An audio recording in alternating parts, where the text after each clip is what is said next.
नमस्कार,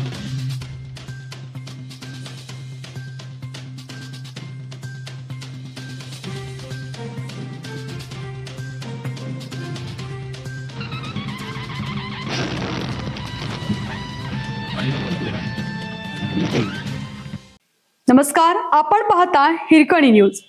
हिरकणी न्यूज प्रत्येक क्षण ताज्या घडामोडी आणि महत्त्वाच्या प्रत्येक बातमीसाठी नेहमीच.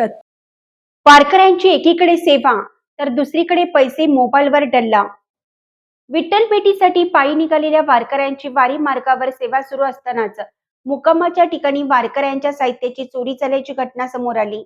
या चोरी प्रकरणी मिरज ग्रामीण पोलीस ठाण्यात गुन्हाही दाखल करण्यात आला. आषाढी एकादशी निमित्त कर्नाटक, गोवा या राज्यातील वारकरी मिरज मार्गे पंढरपूरला रवाना होतात. गेल्या 3 दिवसापासून दिंडी मार्गावर या वारकऱ्यांचे पाय चेपण्यापासून त्यांच्या आरोग्याची वारी मार्गावर तपासणी करण्याची मोहीम राबवली जात आहे. तसेच मिरज येथील काही मंडळांकडून वारकऱ्यांना भोजन देण्याबरोबरच अल्पोहार, फराळ आणि शुद्ध पाण्याचे वितरण केलं जात आहे. या निमित्ताने सावळ्या विठ्ठलाची सेवा केल्याचे समाधान मिळत असल्याचे मंडळातील कार्यकर्ते सांगतात.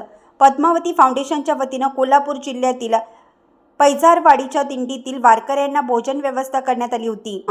तर जनसुराज्य शक्ती पक्षाच्या वतीनं प्रदेशाध्यक्ष समित कदम यांनी आषाढी वारी व मुख्यमंत्री देवेंद्र फडणवीस यांच्या वाढदिवसाचे औचित्य साधून 1 लाख राजगिरा लाडू व 1 लाख शुद्ध पाण्याच्या बॉटल वितरित केल्या.